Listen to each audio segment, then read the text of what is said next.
Hey everyone, thanks for joining us. You're going to have a great time in the next few minutes hearing from really good strategies from some CEOs and entrepreneurs in Arkansas on the Shrimp Tank, where we teach you how to go from a shrimp to a shark in the business world.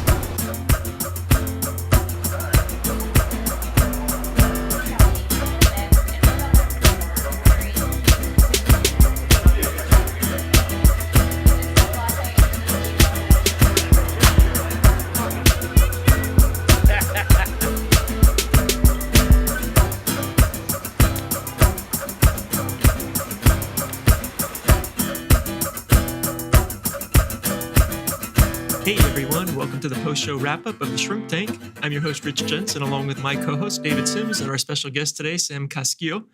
I did the correct pronunciation. That's pretty good. That's pretty good. We'll take it. We'll take it.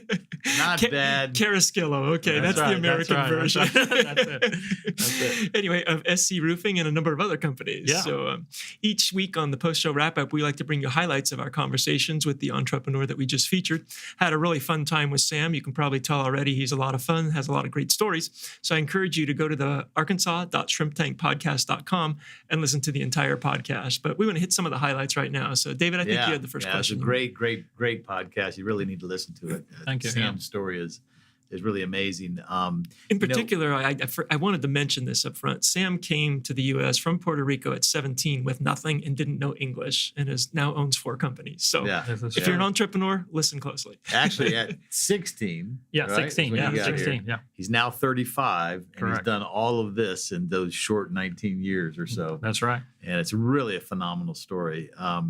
But one of the things we talked about on the show was a question I think Rich asked about what have you learned from your failures? Mm-hmm. Fran Tarkenton, the famous football player for the Minnesota Vikings, has a book called The Power of Failure. It's a great book, but you shared some things that I think our viewers would really, really benefit from and enjoy listening. So what were the 2 lessons that you shared on the podcast? So one of the things I said was that just because it's a really good deal doesn't mean that it's a really good deal. So if it's too good to be true, it really is too good to be true. And so a lot of people are pitching stuff. You hear here locally, I won't mention any names, but you hear locally of people pitching on these ideas that they have, and just the math doesn't work out. And so you're thinking you're going to make a fortune if you invest in this company, but just the simple math doesn't work out. So if it's too good to be true, it's just this. And the other thing is learn to say no. That's like one of you you've learned over these 19 years how to say no. Yeah, you got to learn to say no. No is really, really important. And just make sure you're doing your homework. The other thing is that you can't outwork a bad deal into a good deal, no matter how hard you try. So I mentioned in there that I bought an apartment complex with a buddy partner of mine, and we were both young. We were 21, 22 years old, and we just thought, well, hell, we're young. We'll just roll up our sleeves and work our ass off. And that just didn't happen. We did for 10 years, rolled up our sleeve and worked our ass off, and it never turned around. And that was a deal you guys basically got defrauded into. Yeah. The guy cooked the guy had. Yeah, you're right. So the guy had told us that it was 46-unit complex, and it was 100% filled up. And by the time we knocked on the first door, when it was ours, 23 of the 46 people moved out. So 50% of the folks moved out. So it was a scam. They said, "Oops, you mean it's not rent free anymore?" Yeah, exactly. So it was a scam. Basically 23 squatters. Yeah, and we should have known. We should have known better, and we didn't. We were too excited.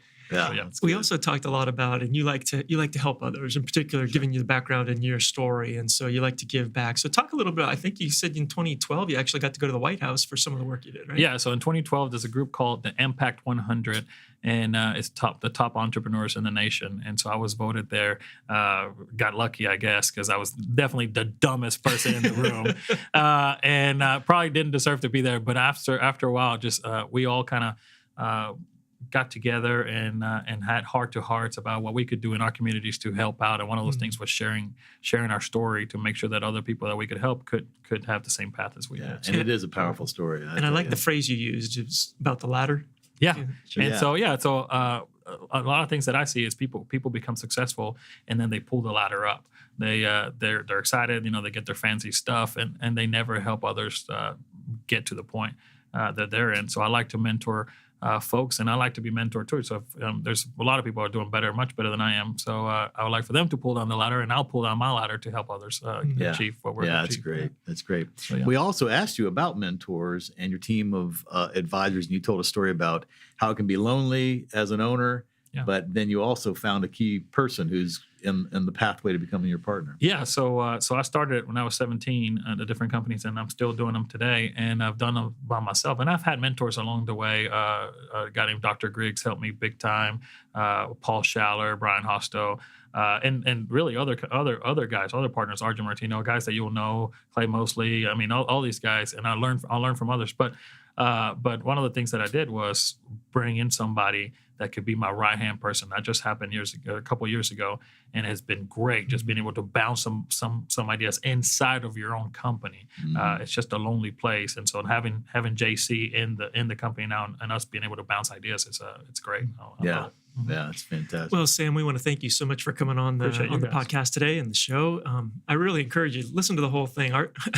Sam is very entertaining and has got great stories. But Sam, if someone wanted to find out more, I know that SC Roofing is always looking for good workers. So if you're a good worker, but also they might just want to find out more about you, more about mentorship, or more about your companies. What's the best way for them to get a hold of SC Roofing or SC Home? So SC Home. So the number is 501-374-HOME, which is 4663. But you can call me on my cell phone, 501-952-7286. I'm always willing to help. People in their journey. So you can reach me directly, text me, call me. Might even get a good ride in his Tesla. Yeah, that's right. I do have that. Take it up to what, 154? 154. That's it. All you state troopers. His license number is. Let's not give that away. Yeah. Well, hey, if you missed the podcast, be sure to go to arkansas.shrimptankpodcast.com. Listen to the entire thing. Until next week, stay safe. And remember, in the business world, become a shark. We all start out as shrimp.